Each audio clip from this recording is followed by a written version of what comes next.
Oi pessoal, tudo bem com vocês? Esse é mais um vídeo do canal Oficina de Espiritualidade. Estamos aqui na série A Mediunidade com Jesus no século XXI. Continuando o nosso histórico, paramos então com Andrew Jackson Davis, que aliás previu que os fenômenos de Hydesville começariam a acontecer, conforme vimos no último vídeo. Estamos em 31 de março de 1848, quando uma das irmãs Fox, Kate, resolve então tirar a limpo o porquê daquelas batidas. Ela toma coragem e começa a conversar com aquelas batidas. Diga-se de passagem que pensavam-se, porque a família era de origem cristã, que aquelas batidas eram promovidas pelo próprio diabo, portanto, manifestações diabólicas, demoníacas. E Kate, então, na sua pré-adolescência ou adolescência, resolve tirar a limpo o que estava acontecendo ali. Então, foi um marco inicial de toda uma série de comunicações em massa que aconteceriam tanto nos Estados Unidos quanto em vários países da Europa. Essa invasão organizada, como a chamou Arthur Conan Doyle, escritor de Sherlock Holmes, e também na área espiritualista escreve a história do Espiritismo, em nova edição agora, passou a ter o tema, o título, a história do novo espiritualismo. Nessa invasão, como ele a chamou, nós podemos ver aí todo um plano inteligente que culminaria anos mais tarde na França com a codificação pelo professor Rivaio, que mais tarde adota o pseudônimo de Allan Kardec. Então, a partir de 31 de março de 1848, o mundo espiritual se comunicaria em massa. Seria realmente uma produção em massa visando um bem maior para a humanidade que resultou na codificação da doutrina espírita.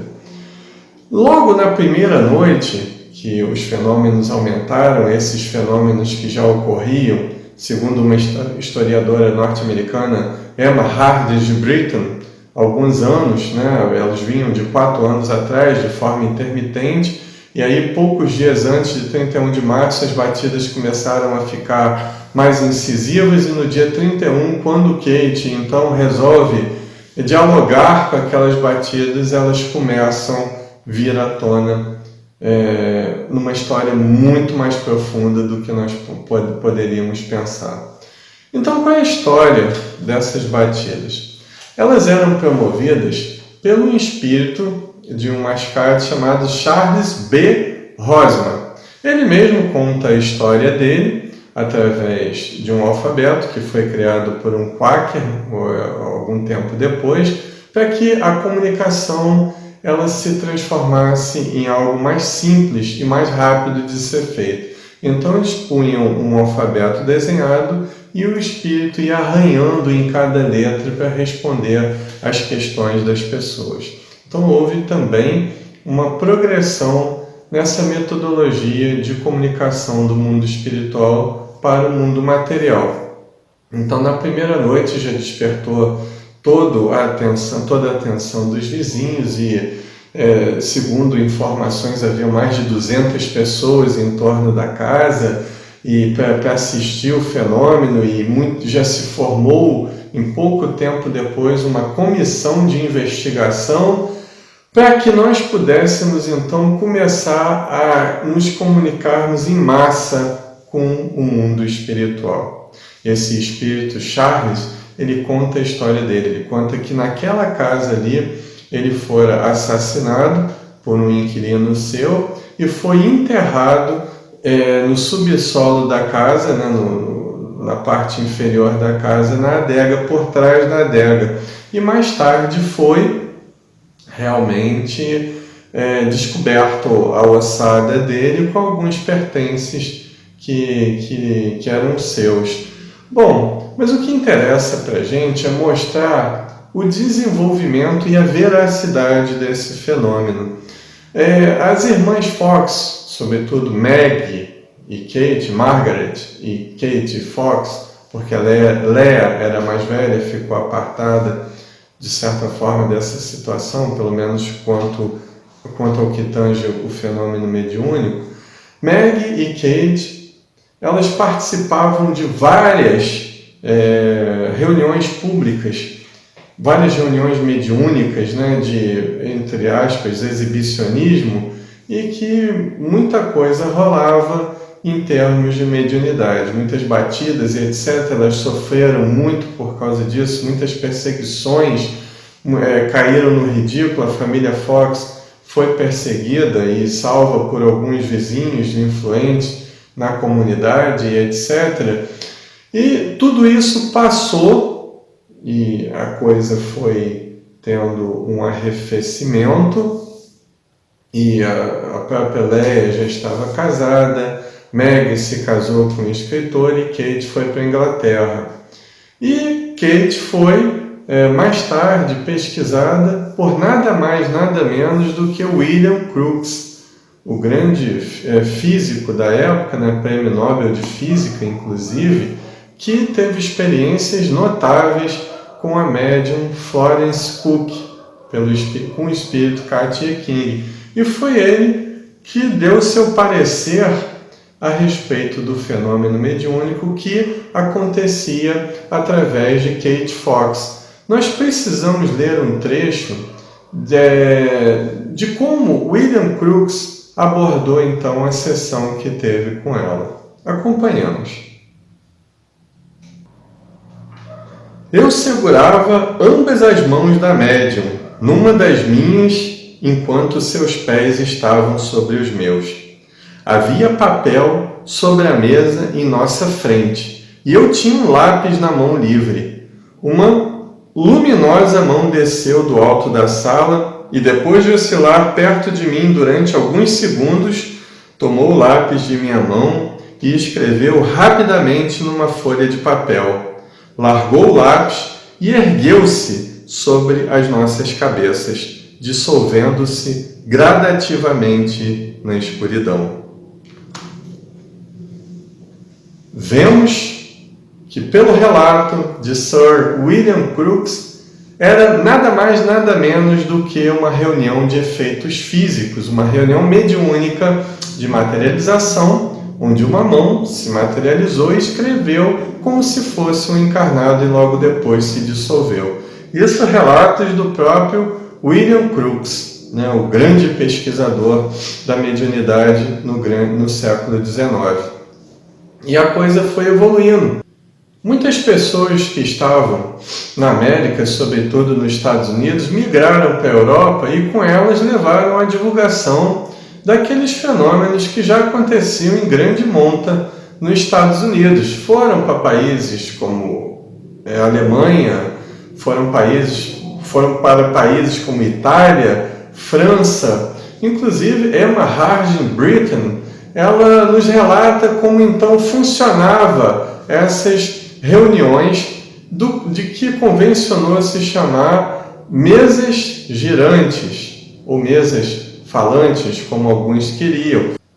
Há que notar que a mesa não se limitava a levantar-se sobre um pé para responder às perguntas que se faziam. Movia-se em todos os sentidos, girava sob os dedos dos experimentadores, às vezes se elevava no ar, sem que se descobrissem as forças que a tinham suspendido. Vemos então que o movimento não obedecia a movimentos naturais, a movimentos pertencentes ao estudo da física. Eles tinham, como vimos nos vídeos anteriores, movimentos que não obedeciam a essa, vamos dizer assim, a essa naturalidade dos fenômenos físicos. E também temos que destacar alguns pesquisadores, como Justino Kerner, na Alemanha, né, que fez várias pesquisas com Frederica Rolf, que ficou sendo chamada depois a vidente de Prevost, que até virou um livro, né, traduzido para o português pelo Wallace Rodrigues.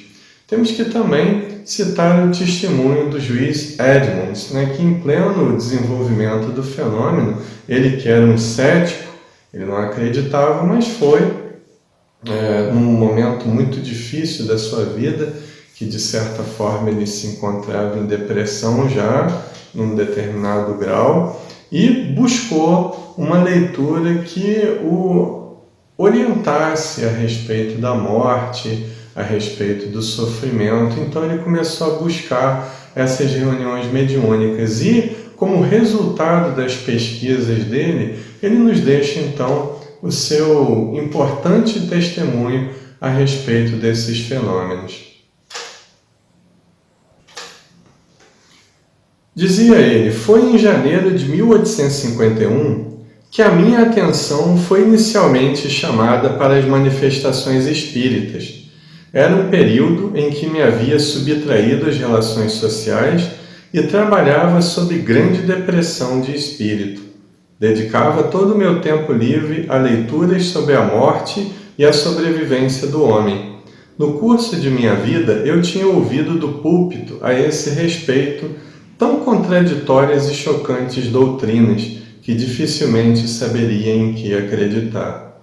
Não podia, mesmo que eu quisesse, crer naquilo que não entendia, e ansiosamente buscava saber se depois da morte poderíamos encontrar aqueles a quem tínhamos amado e em que circunstâncias. Fora convidado por uma amiga a assistir às batidas de Rochester. Aceitei, mais para lhe ser atencioso e para matar uma hora de tédio. Pensei bastante naquilo que assisti e resolvi investigar o assunto e descobrir o que era aquilo. Se fosse uma mistificação, uma desilusão, eu supunha poder averiguar. Durante cerca de 4 meses, dediquei pelo menos 2 noites por semana, e às vezes mais em testemunhar os fenômenos em todas as suas fases.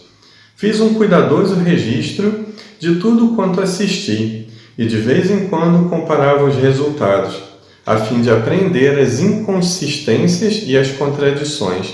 Li tudo quanto me vinha às mãos sobre o assunto, e especialmente as supostas descobertas de charlatanices. Andei aqui e ali à procura de diversos médiuns, assistindo a diferentes sessões, frequentemente com pessoas das quais jamais ouvira falar e muitas vezes no escuro e algumas no claro.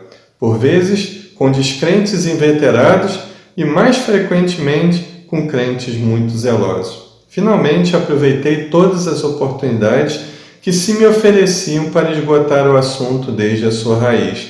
Durante todo esse tempo, eu era um descrente e pus à prova a paciência dos crentes por meu ceticismo, minha capciosidade e minha dura recusa em modificar as minhas ideias. Vi em redor de mim algumas pessoas que passaram a crer em 1 ou 2 sessões, outras nas mesmas condições persistiam na mesma descrença, e algumas que recusavam o testemunho de todos e continuavam terminantemente incrédulas. Eu não podia tomar nenhum desses partidos e me recusava a crer, enquanto não tivesse a mais irrefragável das provas. Por fim, a prova veio, e com tal poder que nenhum homem equilibrado lhe poderia negar fé. Então a prova veio para o juiz Edmonds, porque ele teve várias confirmações sobre pessoas que já tinham desencarnado e que absolutamente os médiuns não as conheciam, e sobretudo de outras fontes que ele não tinha conhecimento e portanto está descartada a telepatia, e que mais tarde ele veio a confirmar por terceiros. Então, no caso, o juiz Edmonds, com seu ceticismo, venceu o orgulho e pesquisou de forma imparcial o fenômeno e chegou à sua conclusão positiva a respeito da existência do mundo espiritual. Fato semelhante aconteceu a Allan Kardec, mas essa é uma história que nós vamos abordar no próximo vídeo. Se você gostou desse vídeo, curta, compartilhe-o a fim de que possamos fazer crescer o nosso canal de divulgação da doutrina espírita. Se você já é inscrito, toque o sino ao lado do botão de inscrição, a fim de que você possa receber informações sobre vídeos novos. Portanto, esse é um canal cuja intenção é somente divulgar a doutrina espírita à luz da ciência e à luz também das novas transformações pelas quais a sociedade passa. Muita paz a todos.